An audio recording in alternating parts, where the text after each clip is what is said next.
You know, it helps if I turn the mics on. Hello, everyone, and welcome in once again. It is time for the Behind the Bench Coaches Show. Tom Callahan, Jerome Bechard will be here momentarily. Kirk Underwood is in studio as our player guest this week. And Kirk, how you doing? I'm good. Glad Everybody can hear you because I turned your mic on. It's funny how that works. Hey. Or doesn't work in my case. So that's all right. I would say I haven't had enough coffee today, but that's a lie. So how you been, man? How are things going? Good, great. I can't complain being on this team, right? Yeah, it's been pretty good. I mean, the win streak comes to an end on Saturday night. Odds are that you weren't going to win every game till the end of the year, but I mean, it's got to be a mix of accomplishment and disappointment. Yeah, absolutely. I mean, we definitely had the opportunity to really kind of run the gambit there. But that being said, it's going to happen, right? You win and you lose. It's going to happen.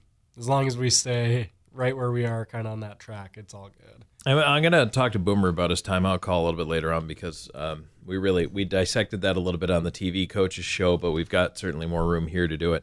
But it was 4-0 at that point. Timeout on Saturday night's game. You guys are down. Timeout's called. You come out with one good shift. You get to a TV timeout, so you get a bit of an extended breakthrough there. From that point on, it was 4-1 River Dragons in that game. I mean, obviously you run out of time, but I guess there's like a tale of two cities in there, a tale of two games, right? Almost cut perfectly in half. The first half of that game belonged to them. The second half, Columbus came back. Yeah. I mean, I think you kind of put it perfectly right there. I think we were sleeping for the first half. It was bound to happen. It really was. 16 games in a row is a lot, right? You don't see that hardly ever. So it was bound to happen. I'm glad that it happened now. And I'm glad that when it did happen, we really did. We showed a lot of resiliency, right? We came back in that second half of the game. If it weren't for maybe one of those kind of tough, fluky goals that doesn't happen a lot against us in that game, I think, we go into overtime and we probably come out on top. There was one, too. I mean, obviously we're talking about the one that poor Willie, heads to the bench thinking there's a delayed call and there wasn't. I understand why he thought there was. Right. Possibly one coming. I didn't see an arm go up, but, I'm not going to second guess if he did or not. But there was another goal. It had to be it would have been in the second period. I thought should have been an icing. Or maybe it was the first. I'm trying to think of what period it was, but I thought there should have been an icing on the play. I don't know if you remember this at all. But icing was waved off, seemed pretty blatant to me. And then the next thing you know, I felt like we let up a little bit. There was no whistle, and then the puck's in the net. Pucks in the back of the net. And it sucks too, right? Some of those calls are pretty inconsistent in our league. And that's not to knock the refs or anything like that. But it does. It shows you like a simple play like that really can change a game. If that puck ends up in the back of the net, which it does, and it's a 5-4 game, at the end of the day, it's tough, right? It really does skew things. Yeah. But you come back the next night, and that was for the first part of that hockey game. Also, why is this team a slow starting team? Why does that happen? First 15 minutes of the first period, it's like the engine's going, rah, rah, rah. You guys are trying to get it going. Yeah. I would love to have a perfect answer for you. I think ultimately we're a pretty loose team. We really do try to keep things pretty light. And we know when to bear down. We know when to turn it on and when not to. But I think that does have an effect on things is guys like to joke around with each other. They like to, and maybe that does bleed in a little bit. But I think, on the flip side, it really does. It helps our room, right? It helps everyone kind of mesh, and it builds that camaraderie. And so, I'd like to say it's good, but it's also, could hurt sometimes. I suppose it may be the one thing that when you get down helps you. And look, everybody's going to trail at some point, right? But if you have a better vibe with your teammates, everyone's going to go through that stretch where they're just complaining and yelling and grousing at one another. But some teams don't recover from that. They can't find their way back from it. No. And it's just, it boils over. It gets ugly. Everybody's mad at everybody else. There's the blame game going on the bench. And then the next thing you know, 3 more. No, yeah, you're absolutely right on that. And you see that, right? Like it's palpable. You can see that with some of the lower end teams. In our league or in any league, right? Any team that's really struggling on the year and maybe doesn't have that camaraderie, it's palpable. People can feel it. People are talking about it, so absolutely. Well, that's the other thing, too. Hockey's such a small community. You guys talk. I mean, you know where the good spots are, you know where the bad spots are, you know who's content, who's not. So it's not like there are any secrets. No, not at all. I mean, even across the leagues, and it's funny. This is not really a soapbox topic, but I'm going to say I think fans have a very different impression of not only the FPHL, but the SPHL, the ECHL, and all these different things. But I mean, you guys talk to one another, and you know just because it's a different league doesn't mean it's a better situation. Yeah, exactly, right? And that's why I think you see a lot of guys stick around here as long as they do, right? That's why I think you get the caliber of guys that we do in Columbus is because of things like that. Sure. Yeah. And so Columbus, by the way, in case you're just joining us, Kirk Underwood chatting with us here, and I know we'll have Boomer here in just a little bit, but talking here on the Behind the Bench Coaches Show, the River Dragons win streak did come to a halt this weekend. Disappointing, but mixed with accomplishment too, Kirk. And I want to talk about that too, because as you say, 16 in a row doesn't happen very often. It's a franchise record. It was one short of the Columbus hockey record of 17 set by the 05 Cottonmouths. So just short of history on that one, but still a pretty darn good run. Yeah, no, it was. I would have loved to eclipse 18 and maybe rub that in Boomer's face a little bit. But even though he's a part of this one too, and he's really the reason that we're making it this far too. But no, it's amazing, and it's really cool to kind of have that winning culture in Columbus as well. Well, and that's something that I know. Again, I mean, I've only been here for 2 years, but I got the sense of unfinished business when I came on board, losing to Watertown 2 years ago in the final. Then last year, I know nobody really felt like Carolina was going to be the team to take out the River Dragons. But things happen, especially in a 3-game playoff series, things happen. Yeah. I mean, my first year here was the year that we lost Watertown in the finals. I've been in that exact situation a couple of times. I've never won anything really big like that. So for that to happen, it was kind of the story of my hockey career, and it was really frustrating to me. Coming down to the end of last season, I think that we definitely felt like we deserved better. Carolina, very persistent team. They're always going to stick around late in games. That's kind of their MO, especially against us. So that's what determined that series. But again, another heartbreaker, and definitely not what we wanted out of this year or last year. And this year, we're out for blood again. Yeah, and I mean, not that there's not a ways to go here, but so far so good. The 16-game streak has really put some padding between you and Carolina, even though they're reloading now and getting guys back. That's going to be I mean, the schedule is what it is, right? Everybody plays their schedule, but it's going to be a lot of ground for them to even make a challenge to the River Dragons. Yeah, it is. No, absolutely. And we're not a team, and with the guys that we have in the room, it's not like we're going to slow down whatsoever. We're going to feel complacent in any sense of the word. We're going to keep pushing on. I mean, everyone in that room, we love competition, whether it's a Monday practice that's optional or if it's a Friday night, at the Civic Center or abroad. We love to win, man. We get under each other's skin, and we really do push each other. I was going to say today at practice, it was supposed to be a little bit of a friendly scrimmage that got unfriendly pretty quickly there towards the end. Oh, man, that's just kind of – I love it too. I haven't been on too many teams that have been like that either, where everyone just loves winning, right? That's what it comes down to. And it's all healthy competition. It's not like people are getting mad at each other, but it's just like everyone wants that feeling, right, all the time. And it's awesome. It's really cool to be a part of. Boomer was, and I'm going to ask him about it, but he just would not stop talking about his game-winning goal assist on the long pass. Although he did say, well, all I did was give it to J-Mac, and that's kind of been the game plan all year anyway. So, and Justin McDonald goes in, does his thing, scores a goal, 5-hole, game over. Yeah, no, that's the game plan. Everyone knows it too, and no one can stop it. Yeah, it's pretty wild to watch him sometimes, and there were a couple times his streak continues, right? League record, I mean, every time out, it's 26, 27, I think it's 28 now, games with a point, which is insane. But he hits another gear sometimes. You can tell when the determination kicks in.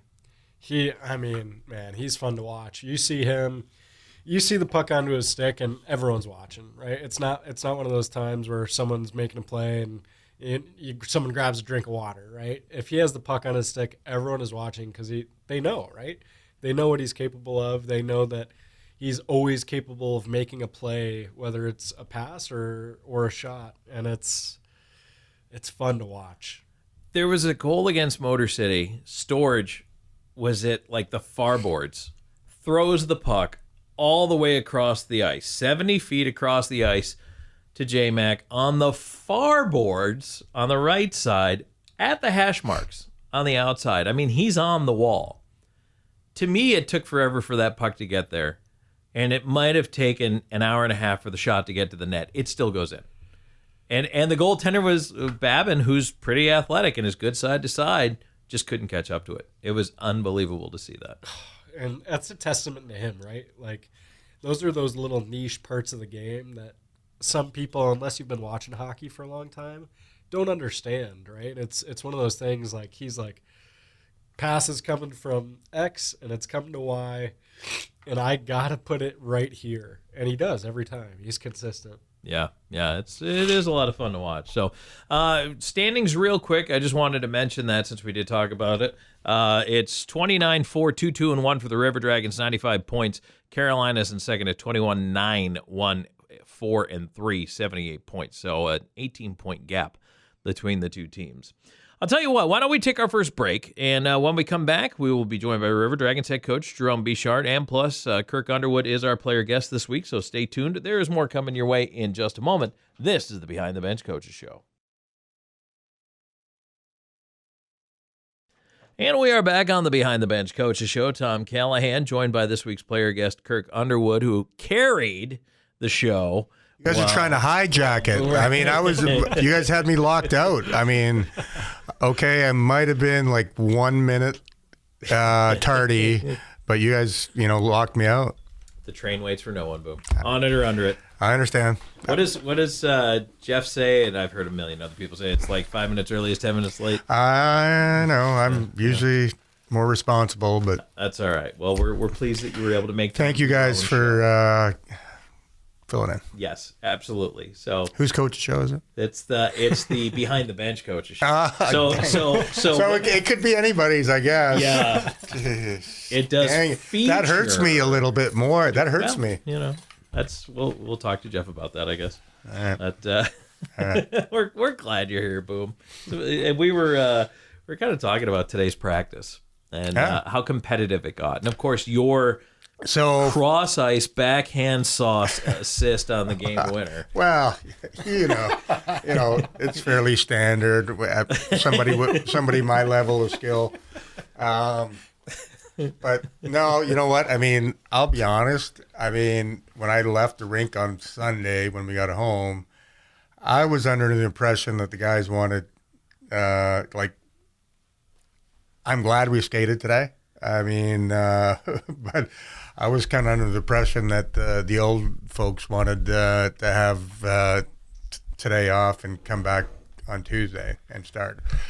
I was assuming, because I told we have today's Tuesday, right? Or we'll start on Wednesday. Yes. Anyways, that watch. I was prepared to give them a no day, but I'm glad we skated because we needed to probably just get some exercise, and that's kind of what today was all about.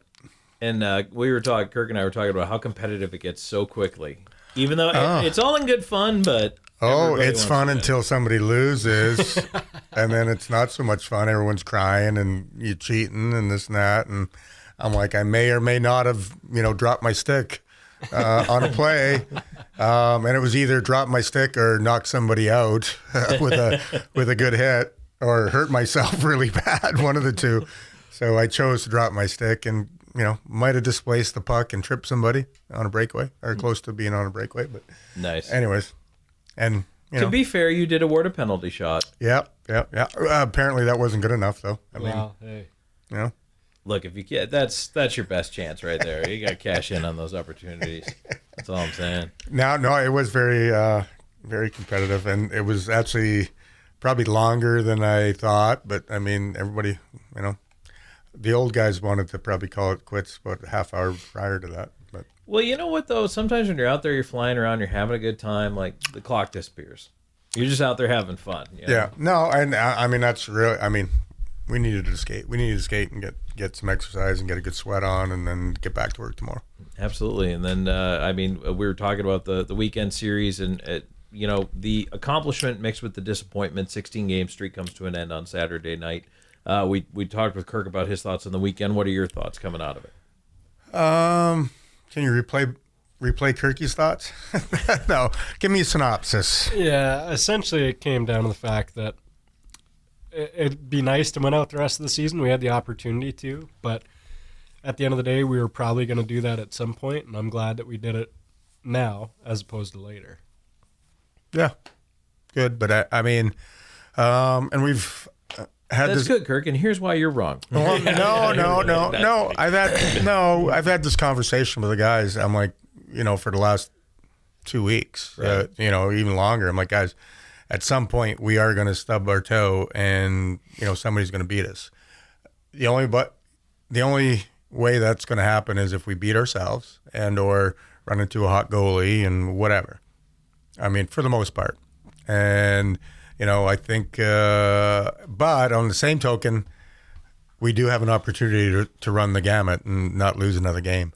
You know what? I mean, we got up there, and I think it surprises me because I would have thought we would have had that performance on Friday night as opposed to Saturday night. Type thing, and then Sunday, we got back to work. But we just came out flat on Saturday with no gumption, no legs, no whatever. We were trying to make the same plays that we've been making for the last 3 months, standing still, and then he comes off the ice. Well, not so much you, but I'm generalizing, and I'm pointing at Andy like somebody can see, you guys can see me, but I mean, he comes off the ice, yelling and screaming, making the play and this and that, and 5 seconds later, 5 seconds prior, you were the one not moving your feet, doing the same thing, type thing. So, anyways, bound to happen. I guess the positive was the fact that we actually got our bearings straight halfway through and made it a game, and I think that's a positive to who we are and what kind of team we are. And you know what I mean, and Motor City, in my opinion, isn't a slouch team that you can score a whole lot of goals on. I think so. So we did well. The offense is certainly there. Like, that's not the problem this season. Goals are not the problem. Yeah, no, and it's not going to be. And you know what? As long as we have our legs and we identify that, and let's bring the elephant out in the room. Everyone thinks Frenchie, Willie, that's the reason why we lost and whatever. And unfortunately, it was a 1-goal game, and the one goal that he misinterprets a referee call. It ends up being his fault. But at no means were any of those other goals his. I mean, as anybody can point fingers and do whatever the heck they want, but he's a pretty quality goalie, and he probably deserved better than what he got. We've talked about depth all year. Now you even have depth in goal. Although Taylor Joseph, I don't know if you want to give us an email or an update rather on TJ, how he's doing. Yeah, no, he skated today. I mean, today wasn't a work day for goalies, but I mean he skated normally, and I think he's feeling pretty good and feeling pretty confident that his injury is, pretty much 100%, and going into things, I mean, I talked to him, I talked to Willie, I didn't talk to Colgan, but I mean, at the end of the day, I don't want 3 goalies here. Right. I don't have a problem keeping 3 goalies here. My problem is keeping 3 goalies happy. Right, because there's one net. So, that's my dilemma, and you know what, I mean, we'll just kind of ride the wave and see what's going on, and we'll see. Now we need to cut the puck into yet another small slice of the pie because we have a budding offensive superstar over here in Kirk Underwood. Andy, what'd you end up with on the weekend? Because I know there were a lot of changes, but 5 assists this weekend or something like that? Yeah, I think 5 were recorded, yeah. You're like, that were recorded. Yeah, well. I know we might have a little bit of a something going on there. But And he did block a couple shots and deflect up into somebody, and I'm just kidding. That's actually, who had a rough weekend was Dozer. I was asking him how he was coming out of the weekend. He's like, I blocked like 5 quality shots. He's like, that I'm still feeling right now. Then of course he ran into Petro. It was a rough weekend for Doze. Yeah.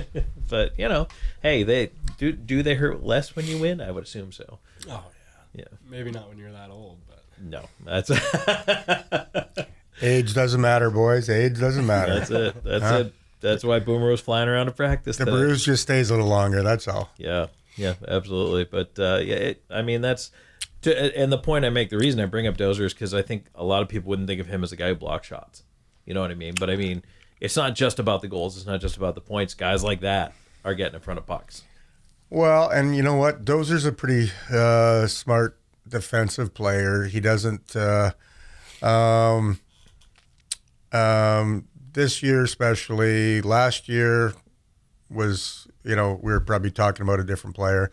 He's really done a great job this year getting himself into shape and being able to get back to his old self, contributing, a 200-foot game and this and that. So, and he's always been a very responsible 200-foot player. Last year was an anomaly. He didn't have it. And, he's taken upon himself to, stay in shape and be where he needs to be. And, he's not one to lay down and block a shot, but he will get in the lanes, and if it hits him, it hits him, and yeah, and sometimes it's good. Well, you know what? I think this is the type of team, like, that's not his job, right? But when people, and this is what the type of team we have is a winning combination, is when people do stuff that's not their job and kind of sell out and whatever it takes to win, type thing. So, good job, Dozer. You're just nodding, Kirk. You want to add anything to that? No, I love that guy. I think he plays the right way. I'm really excited to see him back to his old self this year and producing like he is. I think he's another fun player to watch, like we were talking about J-Mac. But, he's one of those players, in my opinion, he's probably forgot more than a lot of guys have learned. But that's my opinion on the guy. Nice. All right. Well, that's a good spot for us to grab break, so we will do just that and come back with more in a moment. This is the Behind the Bench Coaches Show. Back on the Behind the Bench Coaches Show with Jerome Boom Boom Bechard, and this week's player guest is Kirk Underwood. Guys, we were talking about the penalty kill a little bit here during the break, and obviously special teams battle was huge. They had the best power play. River Dragons the best penalty kill. Rockers only score 1 power play goal against the kill all weekend, and I know we were just kind of discussing a lot of it, but Boom, from a coaching perspective, if you go back and review that matchup, what did the River Dragons do well on the kill? Oh, we did. I thought we did a really good job at dictating where the puck was going, where we wanted to go, and put it in an area where we could handle them. Our forecheck was phenomenal for a team that, relies on their power play, which I think they do tremendously.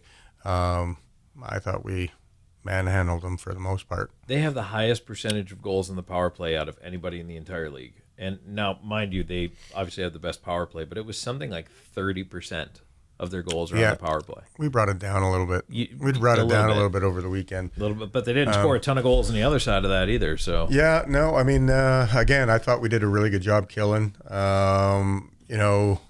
Our killers per se, Swanee, Andrioli, those two are key.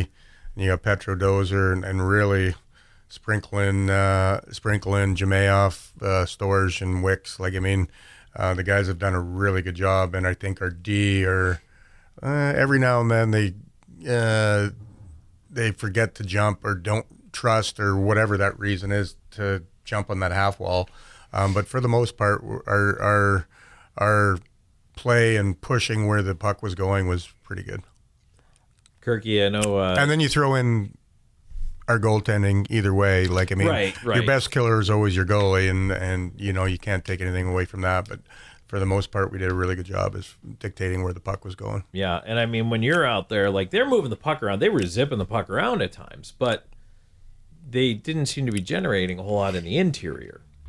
It's kind of, all right, move the puck around outside. I mean, that's pretty much the goal, right? Keep them to the outside, let them do their thing out there. Yeah, no, that's the ideal plan, right? As soon as they start going cross seam, that's kind of when things fall apart and people start circling.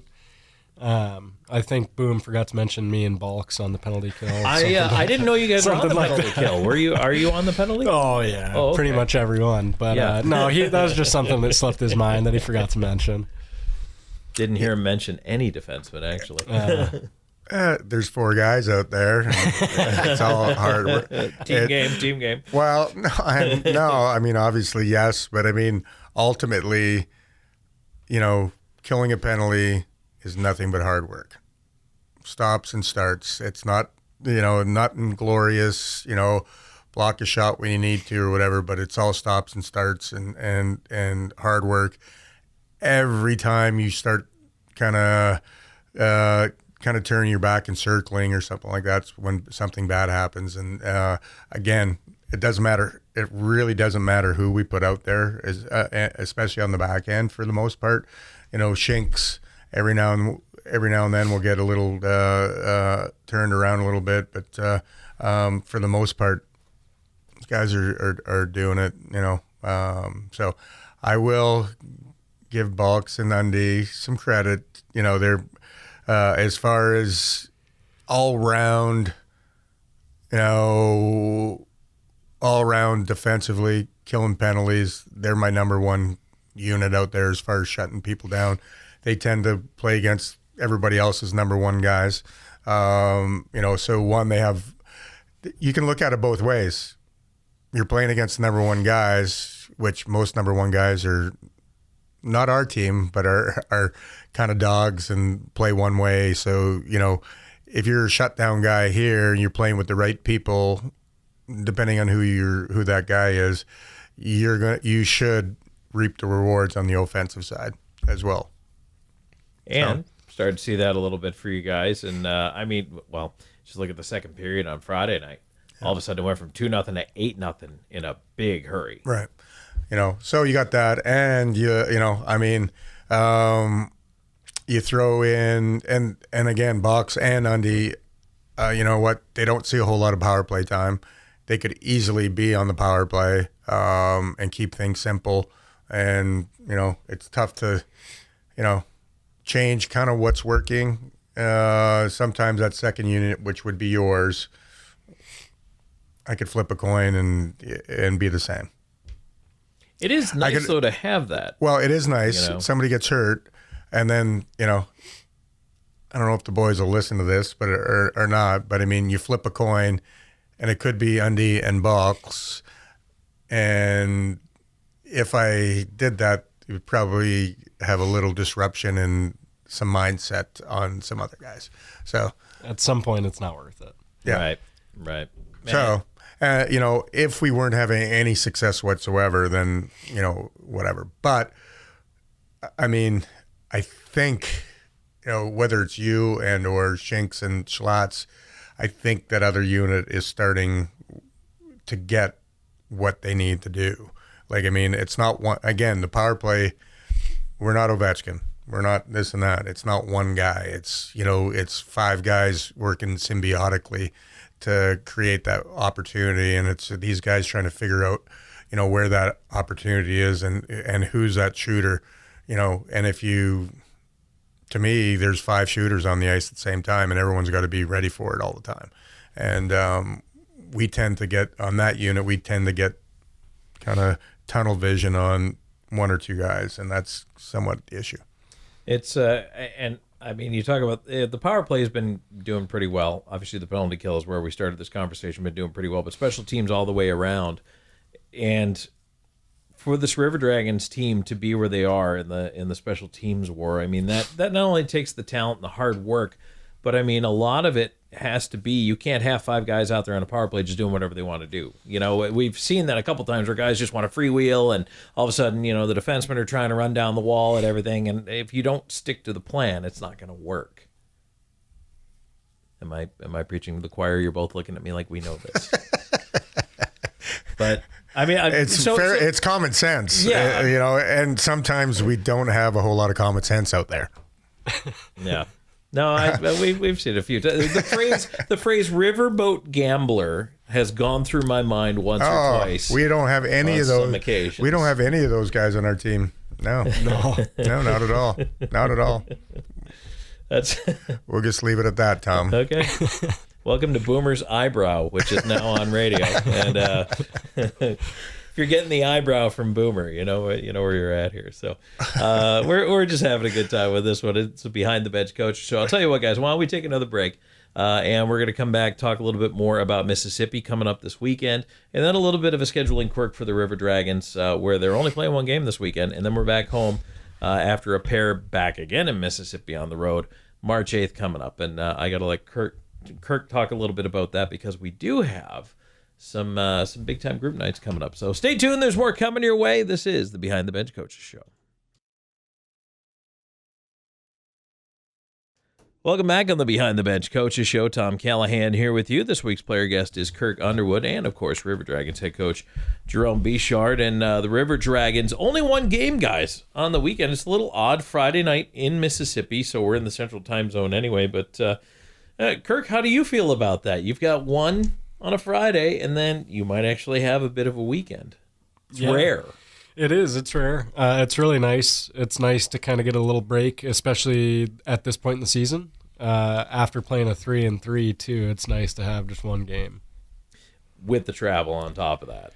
Yeah, exactly. I mean, up and back to Michigan, it's not like it was a 3-3 in Carolina or wherever. So, no, yeah, it's nice to get the break. How are you recovering from the trip? You feel like you're good to go? Oh, I'm always ready.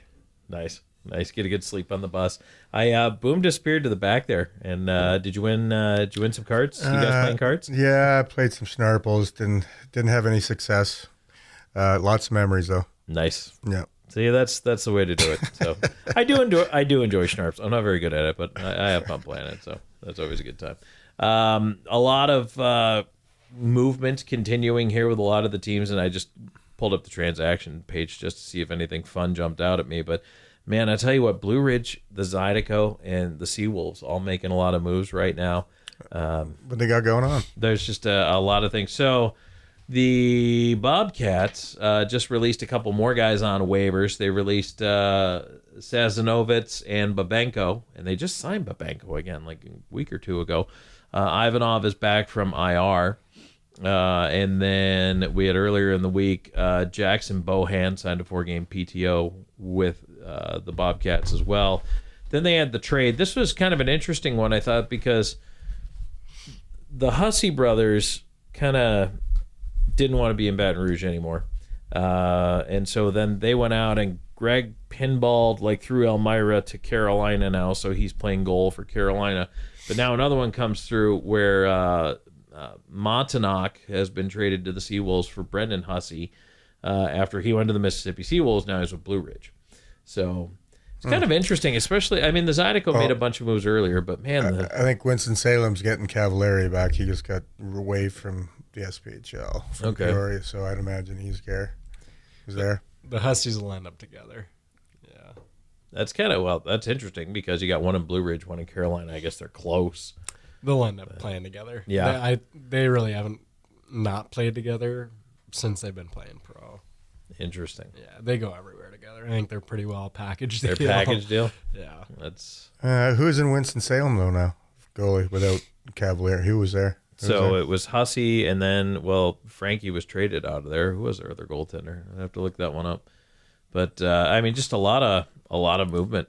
And I mean, the River Dragons haven't had a little bit here and there, obviously. That's necessitated by the length of a hockey season. Sometimes you get injuries or what have you. But for the most part, this team tends to stay together, I think, a little more than most. Well, you know what? I think with Zemi and Blue Ridge, late start, new coach, maybe not knowing exactly what he needed for success, knows what he needs. Now he's looking for it. Now, college kids are coming out, and, now you kind of have a little bit of an idea. us ourselves. I mean, I'm more of a necessity type guy as opposed to, having guys around and this and that. So, I mean, what do I need? Cody Karpinski is the other goalie, by the way, in Carolina.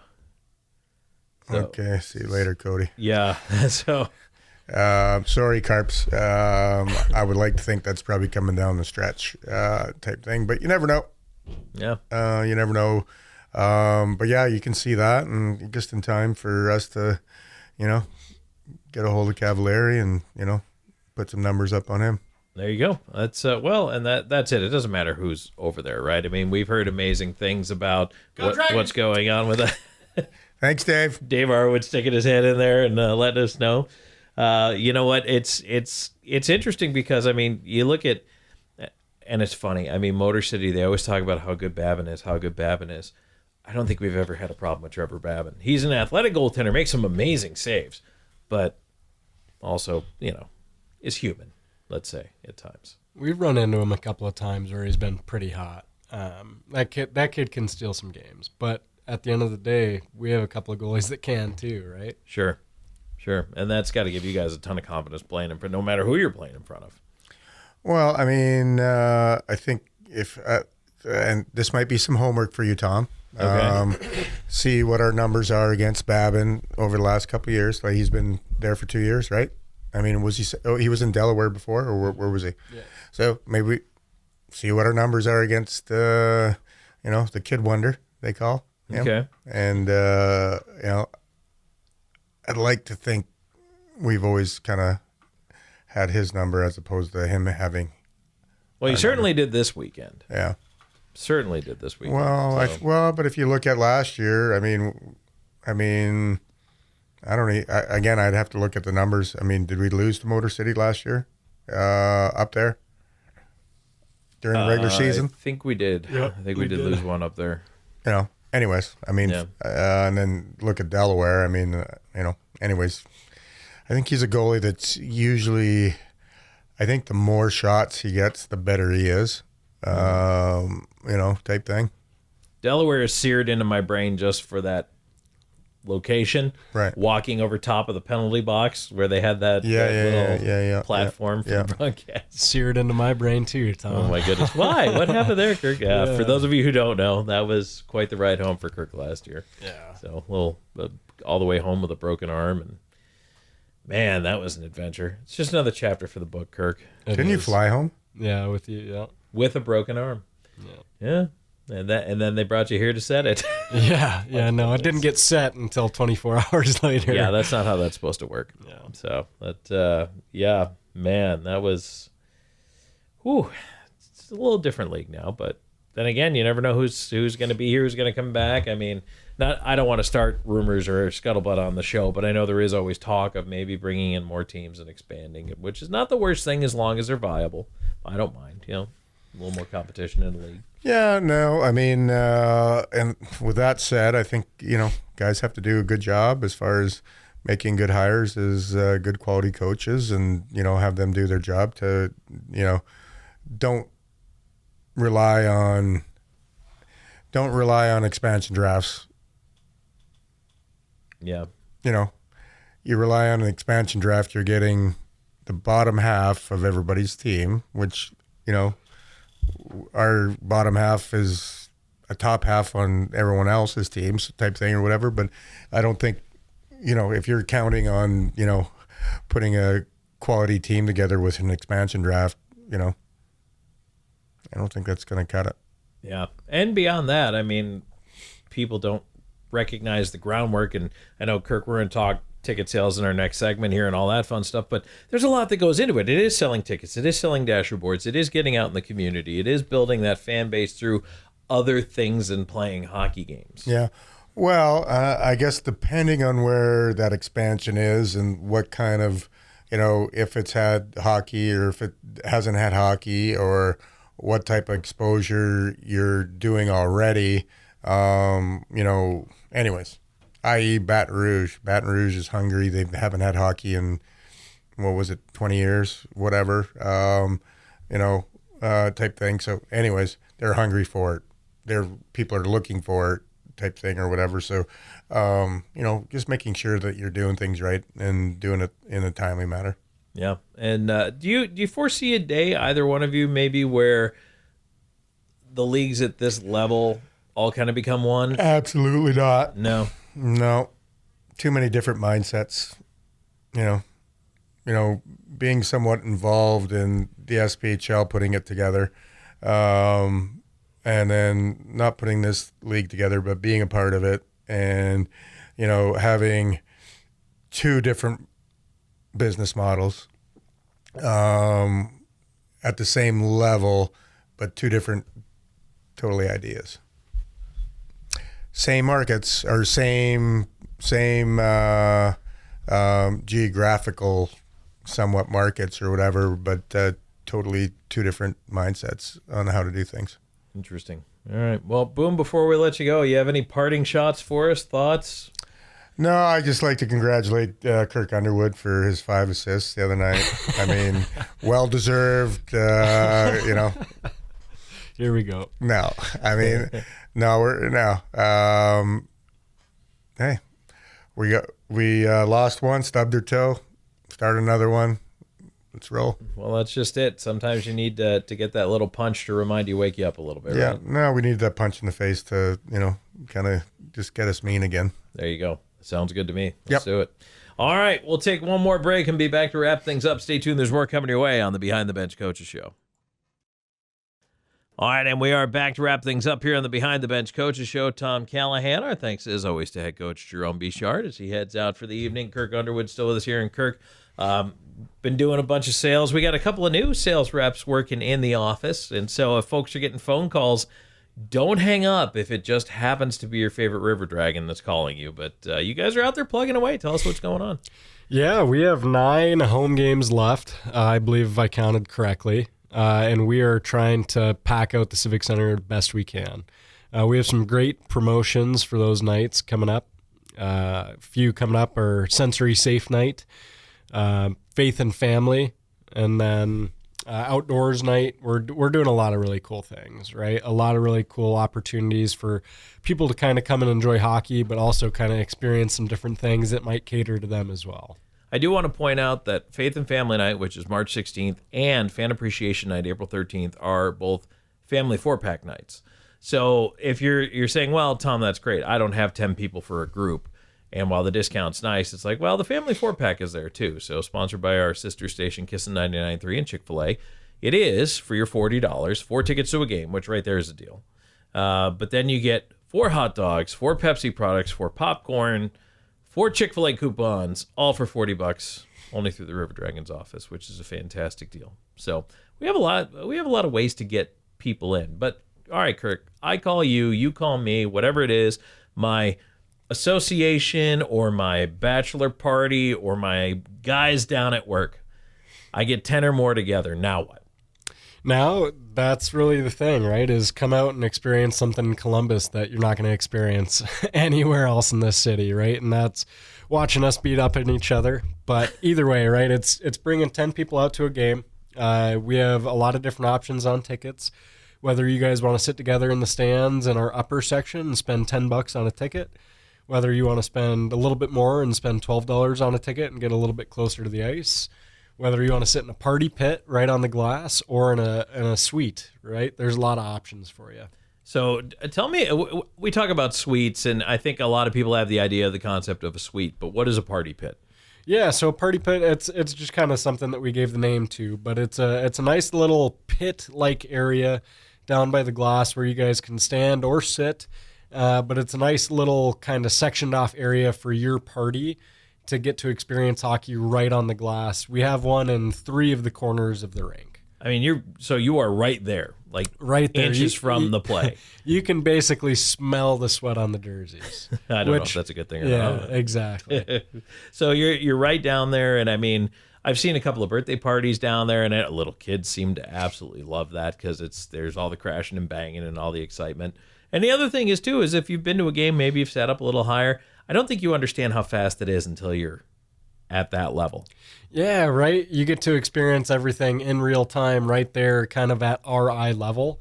It's a really cool perspective on the game, whether you want to see how a play develops right through our eyes, or if you want to really just kind of feel the vibration from the hit right in front of your face. It's a really cool way to experience a hockey game. Absolutely. Absolutely it is. And the other thing, too, I know if you get groups that are bigger, like 30 or more, the coolest perk that I always hit on is if you have a group that's that big, you can get a photo on the ice, which is awesome. Like, you walk out there after the game and just what better keepsake could you have from the night? Yeah, there's not a lot of sports or professional sports that kind of offer that, right? So it is something really cool and unique that I think that we offer. It is cool, right? You get out there, you kind of get to feel what it's like and be a part of the action, and it's a really cool keepsake, just like you said, for your kind of memory, something that you show your kids or your kids show their kids, right? Whatever it is. So if you want to get your group together or whatever it is, your activity, or it could be a little league team. I know we've got baseball night coming up as well here. And, that's going to be a lot of fun. We're giving away Hoots hats. So that's going to be a good time. But just whatever it is, again, it could be folks from work. It could be your family. It could be, your neighborhood. Get some neighbors together, and if you get enough, you get a group, and you can come down and hang and enjoy some hockey. Yeah, you could even donate tickets as well, right? You could even say, hey, I want to donate 10 tickets to this person or this organization or this group or whatever it is. There's a lot of different ways. Bring anyone, everyone, donate the tickets, however you guys want to do it.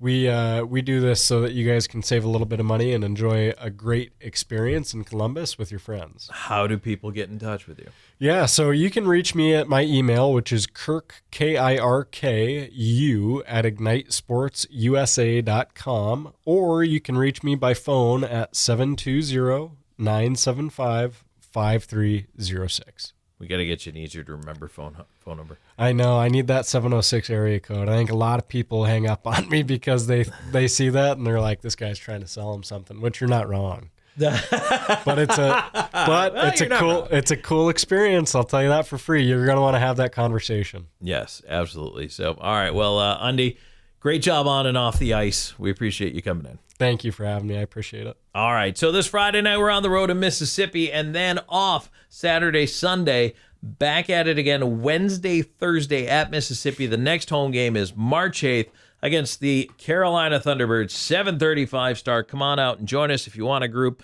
Kirk, you at ignitesportsusa.com. Otherwise, we will talk to you on Friday night for Mississippi River Dragons and Seawolves. This has been the Behind the Bench Coaches Show.